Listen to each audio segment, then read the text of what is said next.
Chapter 1. At the new technology launch event, my wife's idealized past love rushed onto the stage ahead of me and presented the core technology I had spent 7 years developing on my own. On stage, Ethan White spoke eloquently, the words from his mouth describing the precious results I had obtained through countless sleepless nights and endless experiments. Shocked and furious, I immediately stood up to protest. My wife, who had always doted on me, not only refused to help clarify the situation but coldly demanded that I produce evidence. Ethan, on the other hand, started wiping away crocodile tears. "Sincere, I know you're a company veteran, but you can't be so shameless as to steal the core technology of a newcomer like me, can you?" It was only then that I discovered that all the data related to the core technology on my computer had been completely deleted. Later, I was stripped of my year-end bonus, suspended from my job, and became the laughingstock of the entire company. Meanwhile, Ethan stood on that stage, showered with flowers, applause, and the glory that should have been mine. He passionately declared that under the guidance of his core technology, the company would surely soar to new heights. Everyone applauded enthusiastically. I was the only one who remained seated, a cold sneer on my face. They didn't know that this technology required my personal regular maintenance. Otherwise, at best, the production lines would be paralyzed. At worst, it would cause irreversible, catastrophic losses. After the conference, I overheard 2 employees whispering, "This new assistant White the president brought in is incredible. The core technology he developed has boosted production capacity by 200%, yeah. Mr. White is a man of real talent, not like some people who are all talk and steal others' ideas." I followed the sound of their voices. The employee who had just spoken raised an eyebrow and snapped, "What are you looking at?" "I'm talking about you, scum." I curled my lip, not bothering to refute them. They had no idea that once this technology was deployed on the production lines, it had to be personally maintained by me within 3 days, or every single line would grind to a halt. I was very curious to see how the so-called man of real talent, Assistant White, would handle the situation then. I grabbed my jacket and was about to leave when 2 figures approached me. It was my wife, Victoria Vance, and the chief technical advisor she had spent a fortune to hire from abroad, Ethan White.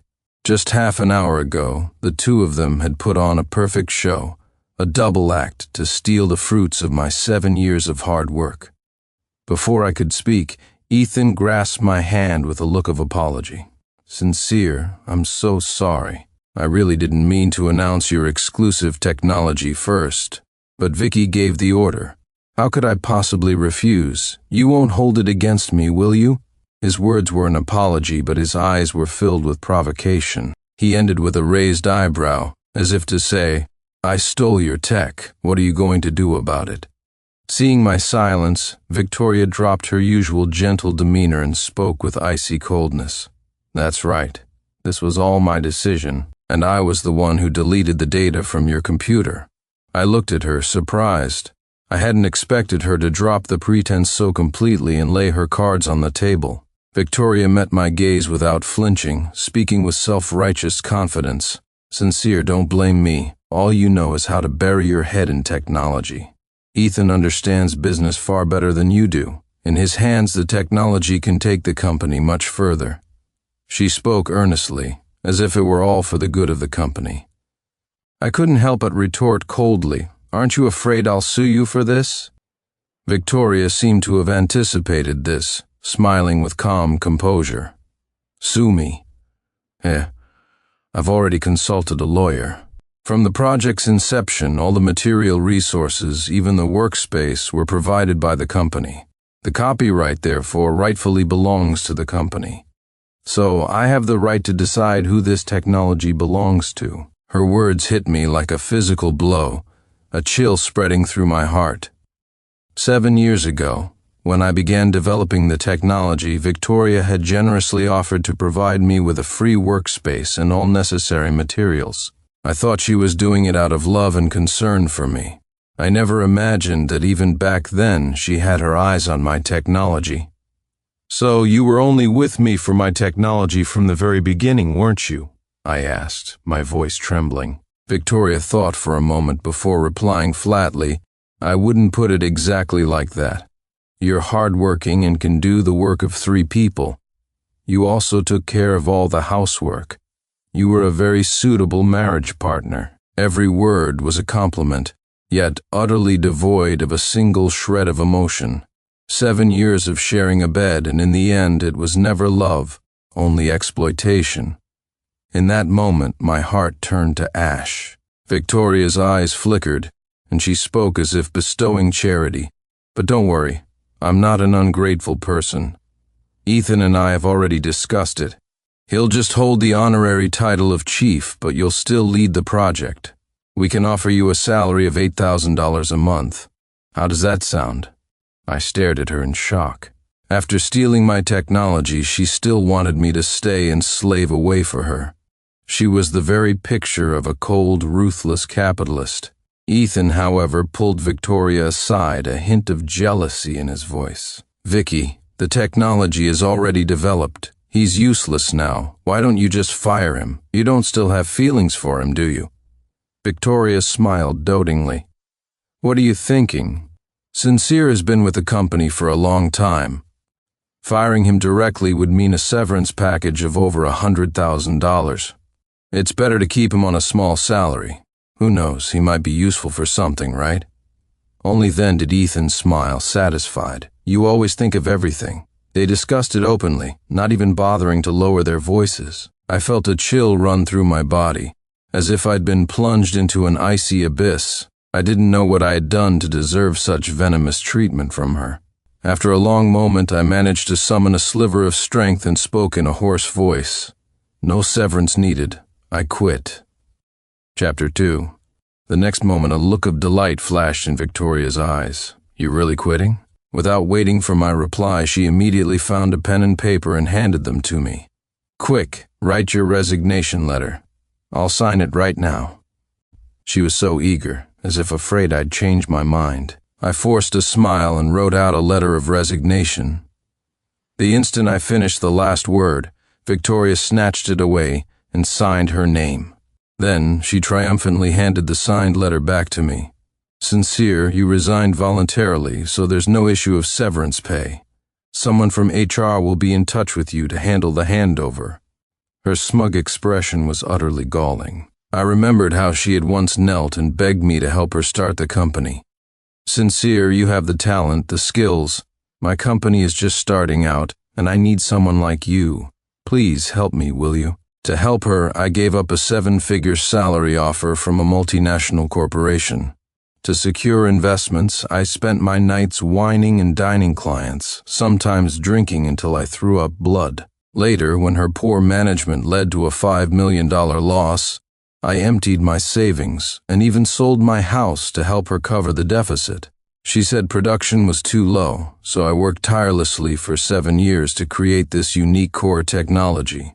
But now that she had the technology, she cast me aside like a piece of trash.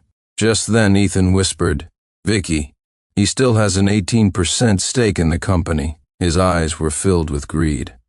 Victoria reacted instantly, turning to me with a cold command. Right. Since you're leaving anyway, why don't you just transfer those shares to Ethan? Ethan's face lit up with ecstatic joy.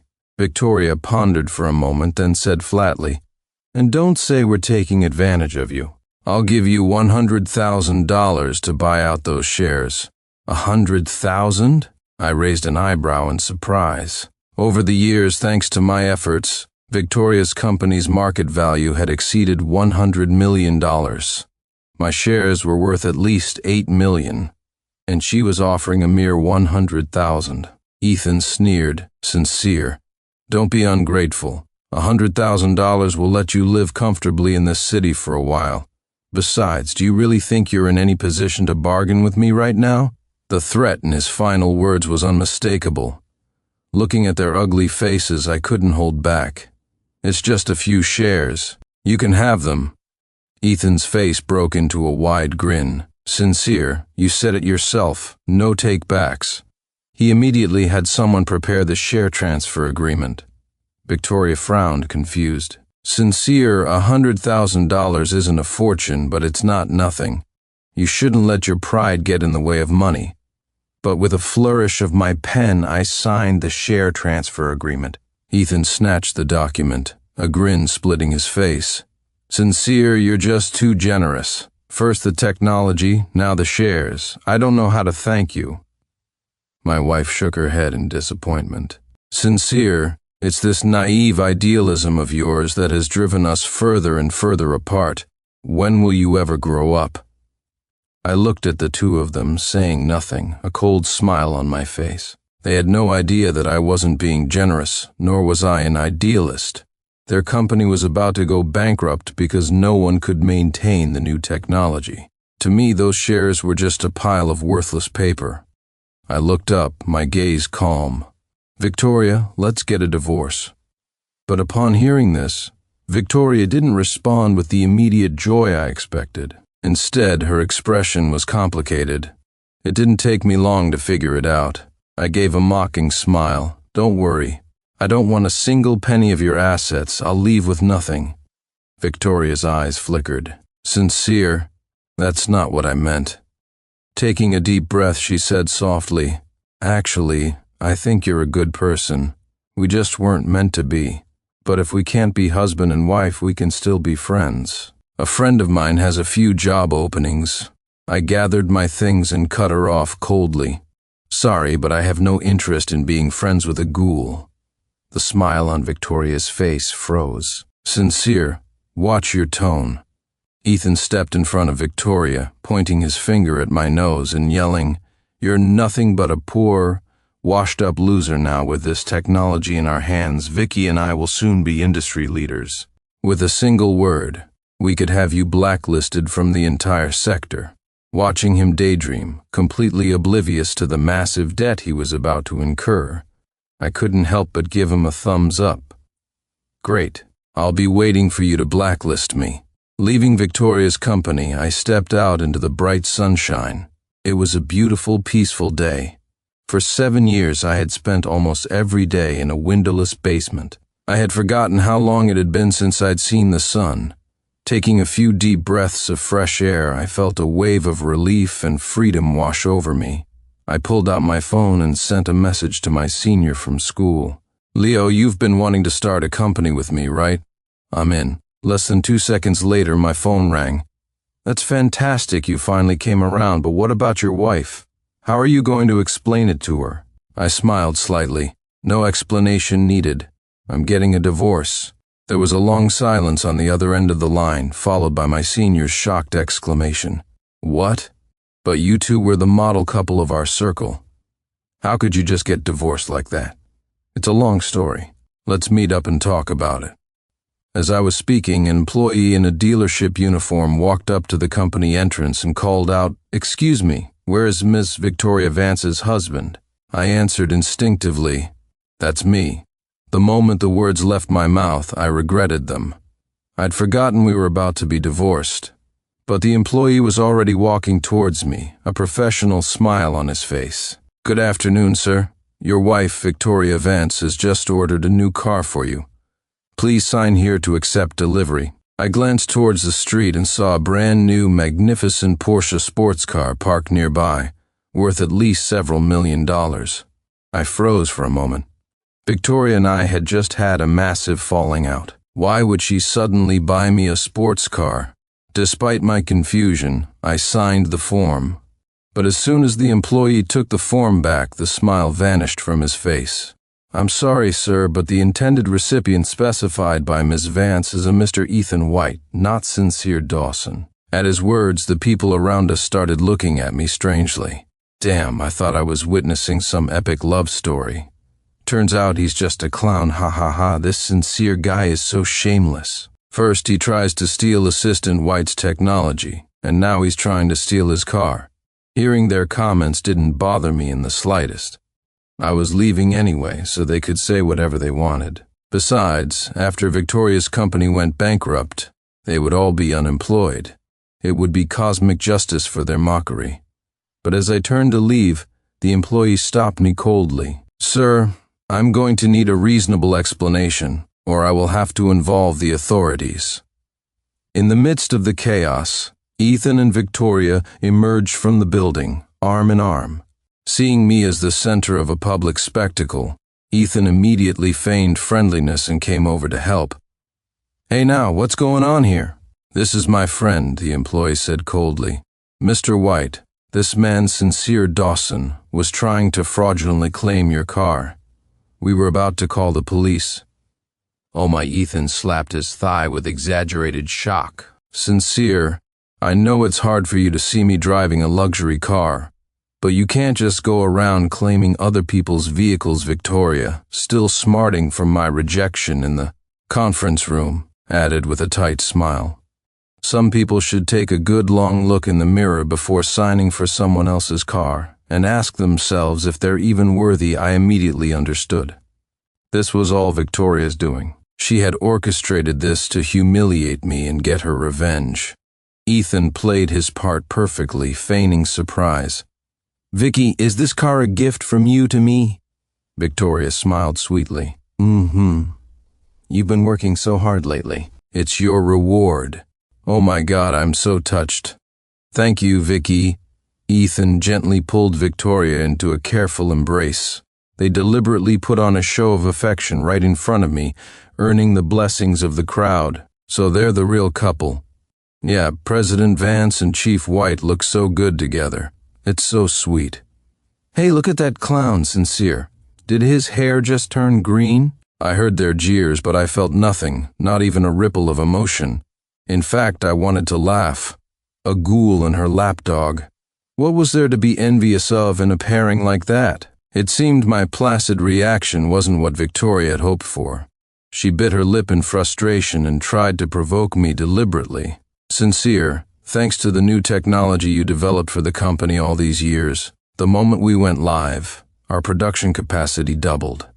We've already attracted a lot of companies looking to partner with us. The initial investments alone have already reached $30 million.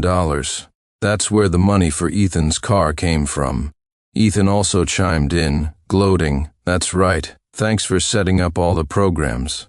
All I had to do was lift a finger, and I made the company $30 million for free. It's like printing money." I wasn't fazed in the slightest.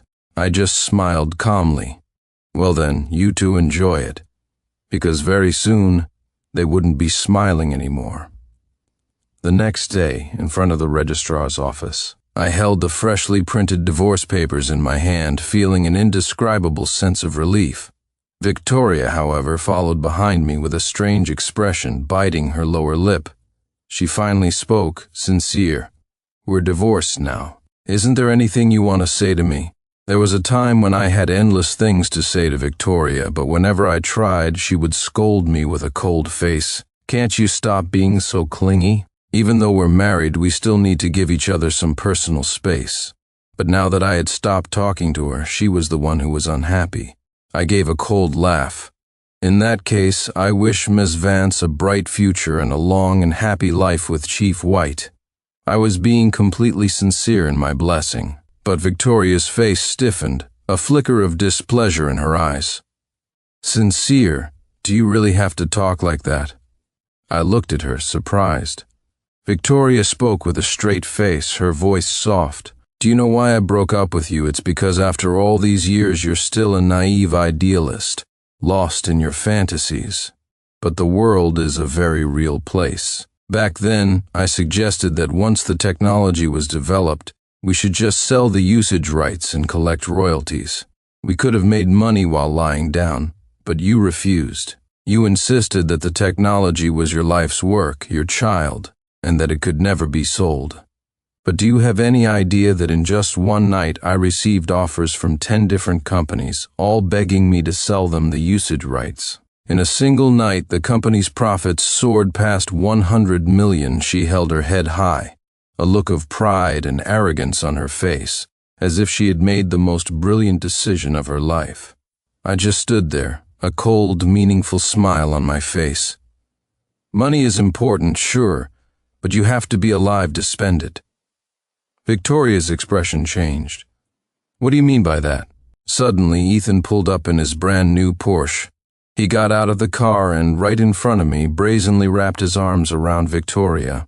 "Vicky, don't overthink it. He's just sour because he can't have what we have. He's jealous that we're making so much money from the technology he developed." Then he turned to me, his face a mask of derision.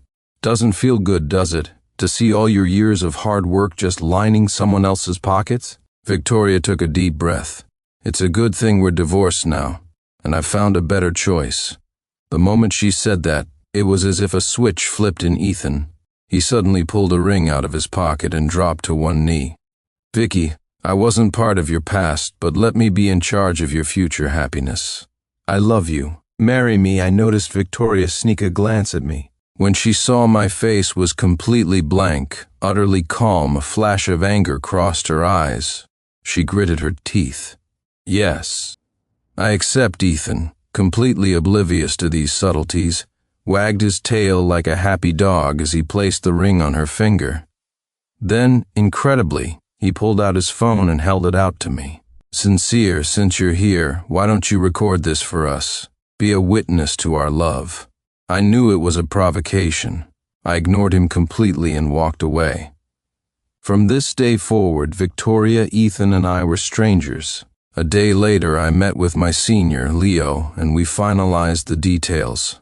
Far Horizon Corp. was officially established. That same day, Victoria and Ethan were all over social media, flaunting their love. In the photo, Victoria was in a pristine white wedding dress, leaning against Ethan. Behind them stood a multi-million-dollar luxury villa. They gazed into each other's eyes, their expressions full of hope for a happy future together. Everyone in the comments left their blessings. Only I knew that their future held no happiness, only darkness. While I was securing the first round of investment for my new company, Victoria was posting photos with various industry tycoons on her feed. In just one day, she had sold dozens of licenses for the core technology. The deals amounted to over $1 billion. Victoria and Ethan became the talk of the town, hailed as the fastest rising new stars. That evening, Victoria sent me a private message. It was a video of her swimming freely in the pool of her luxury villa. She taunted me, "You only know technology, don't understand business logic. How many lifetimes would it take for you to afford a house like this?"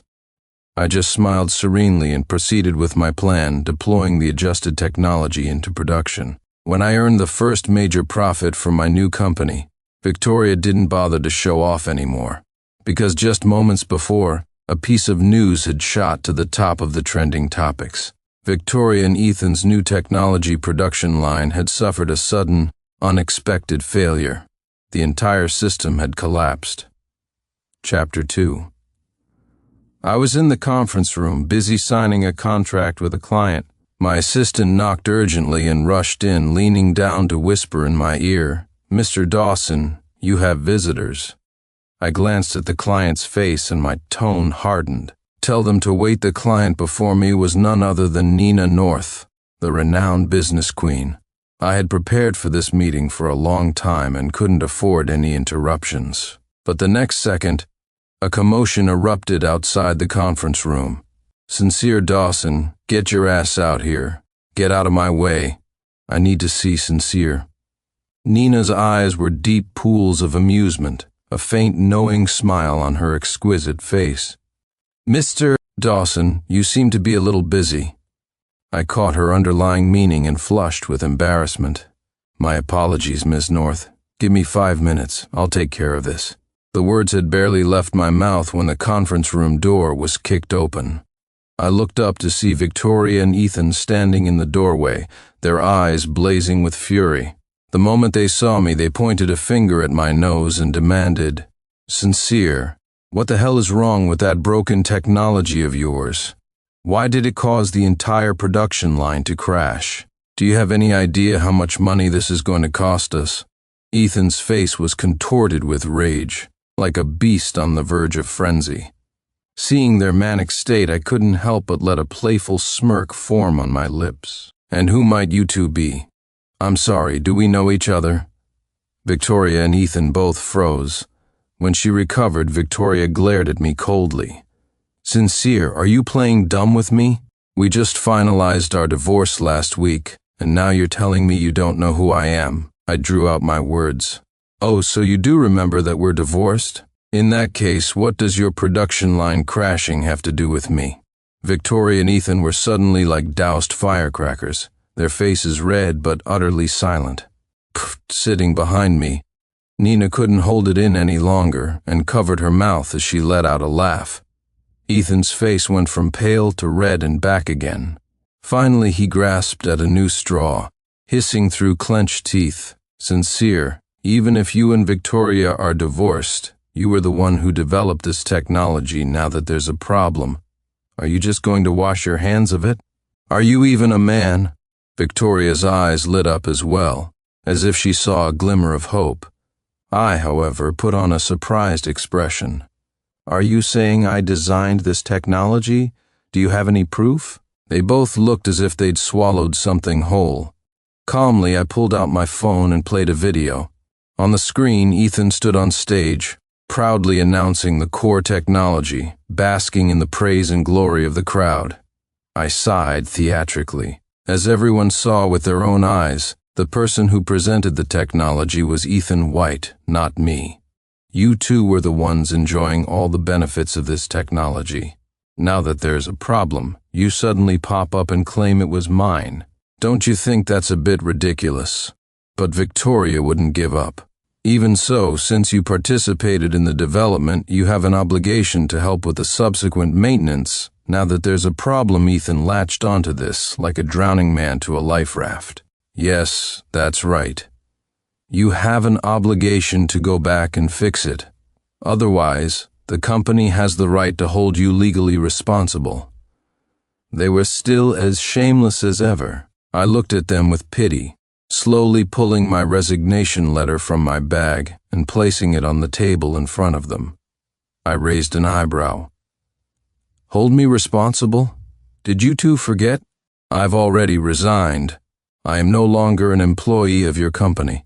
Seeing the resignation letter, Victoria's face turned deathly pale. Ethan also seemed to remember something and staggered back a few steps. The next second, Victoria's expression changed. She lunged forward, snatched the letter from my hand and tore it to shreds. When did I ever approve your resignation? Sincere, stop messing around and come back with me to fix the production line. I had anticipated she would do this. I smiled and held up my phone, waving it in front of her face. The photo on the screen was of the now destroyed resignation letter. I've already saved a picture. I can print out a few more copies for you if you'd like. Tear away. Victoria's face was ashen. She was about to say something else, but her phone started ringing off the hook. Even without speakerphone, I could hear the torrent of angry curses pouring from the receiver. Ethan wasn't faring any better. His phone had been ringing non-stop while Victoria was talking to me. It was the same story, investors demanding accountability for the paralyzed production lines. President Vance, you have to come back. They've surrounded the building. If they don't see you soon, they're going to tear the place down. Victoria's young assistant's sobbing voice came through the phone. Victoria and Ethan had no choice. With the fire at their feet, they had to let me go for now and rush back to placate the investors. But as she left, Victoria gave me a complex, hesitant look, as if she wanted to say something more. The conference room fell silent once more. As I returned to my seat, I felt no joy in my victory, only a desire to end this whole affair as quickly as possible. Suddenly, I heard a round of applause from beside me. Brilliant! Nina North was looking at me, her eyes curved into crescents. I gave an embarrassed smile. I'm sorry you had to see that, Ms. North. Nina winked at me, looking pleased. Not at all. In fact, I should thank you for the free show. But, is there a story between you three? I explained the whole situation to her. A layer of frost immediately covered Nina's lovely face. My God, that is absolutely outrageous. Reputation is the most important thing in business. People like them are a cancer in this industry, Mr. Dawson. I know a very good lawyer. That was Nina, a woman of strong passions and principles. It was how she had reached the heights she had. I smiled and thanked her. After that, Nina and I had a wonderful conversation and quickly finalized the details of our partnership. But when the final payment came through, I noticed an extra $20 million in the account. I looked at Nina, surprised. Nina smiled softly. I admire you. It's a bonus. Then, ignoring my stunned expression, she turned and strode away on her high heels with graceful poise. I was struck by the irony. A stranger I'd known for only a few hours could show me such kindness. Yet the woman who had shared my bed for 7 years had stabbed me in the back. The world was a strange and unpredictable place. With this new capital, everything would proceed smoothly. Leo called me, laughing. You're a ruthless one, leaving a little surprise for Victoria and her boyfriend. Looks like I'd better keep you, my god of wealth, happy so you don't pull something like that on me one day. I laughed back. What are you talking about? This had nothing to do with me. It was quite dramatic, really. The technology was still in its refinement stage and needed regular maintenance. If she hadn't sold the usage rights to so many investors, the production lines might have held on for a few more days. In the end, her greed accelerated her own demise. Leo patted his chest and promised that with my technology and his business acumen, they would never make the same mistake. He swore he'd make me financially independent within 6 months. I thought things were finally settling down, and my dispute with Victoria was temporarily over. But that evening, when I got home, I saw 2 dark figures lurking by my door. They were bundled up in clothes, their faces half hidden by hats. I thought they were burglars and was about to call the police, but they spotted me and rushed forward to stop me. Wait, it's me, the familiar voice made me frown slightly. Victoria? Victoria pulled down her mask. I saw several fresh bruises on her face. I spoke coldly, "What do you want?" Victoria's tone was uncharacteristically soft. "Sincere, can we talk, please?" After a moment's thought, I opened the door. "Come in." I didn't want them to keep hounding me, so it was better to clear the air face to face. "Make it quick. I have plans." I sat down on the sofa without even offering them a glass of water. My cold attitude made Victoria's brow furrow. A strange feeling stirred within her. Sincere. Her lips moved, but she couldn't seem to say anything more than my name. Finally, it was Ethan who lost his patience. His face was dark as he got straight to the point. "Sincere, you developed the technology, so you must know how to fix it. Get back there and adjust it for us. We'll give you a 10% cut of the final profits." He gritted his teeth as he said that last part, the expression on his face one of extreme pain. I calmly took a sip of water, then slowly raised my eyes. "Is that how you ask for a favor?" Ethan's back teeth ground together. He squeezed out a few more words through his clenched jaw. 20% max. You should be satisfied with that. He was notoriously cheap, and parting with 20% of the profits was like pulling his teeth. I couldn't help but laugh. 20%? Are you trying to pay off a beggar? Ethan finally broke. His face flushed red as he started yelling. "Sincere, just because we need your help, you really think you're some big shot now, don't you?" I leaned back on the sofa, shifting into a more comfortable position. "Wrong, Chief White, I'm no big shot. You're the real big shot since you're so tough. Why don't you go fix the production line yourself?" Ethan looked like a rooster with its neck being squeezed. If looks could kill, I would have died 1,000 times over. But I was thoroughly enjoying the feeling of them being unable to stand me, yet completely powerless to do anything about it. I feigned a look of fear, my voice dripping with sarcasm. "Oh my, Chief White, the way you're looking at me is so scary. I'm so frightened that even if I did know how to fix the production line, I can't seem to remember now. Sincere, I'll kill you." Ethan had never been so humiliated in his life. He grabbed an empty bottle from the table and raised it to throw at me. I was already prepared to call the police. My house was filled with security cameras. If he dared to throw it, I'd make sure he saw the inside of a jail cell. What surprised me was that Victoria suddenly shot to her feet and stood in front of me, shielding me. "Ethan, have you made enough of a scene?" Victoria, who had always coddled Ethan, was actually yelling at him. For me? I could hardly believe it. Ethan couldn't believe it either. His eyes widened as he stared at Victoria in disbelief. "You're yelling at me? For him?" Victoria's eyes flickered. She snapped coldly. "If you hadn't recklessly put the technology into production without proper checks, would we be in this mess? If you can't fix the production line, then shut your mouth." Ethan stumbled back, his face as white as a sheet. After a long moment, he spoke in a trembling voice. "If that's how you feel about me, then I'm leaving." Every time he did this, Victoria would get anxious and drop everything to run after him. But this time, Victoria remained standing by my side, watching him with a cold expression, showing no intention of moving. Ethan gritted his teeth, his eyes red, and stormed out. I could tell Victoria desperately wanted to chase after him, but she forced herself to stay.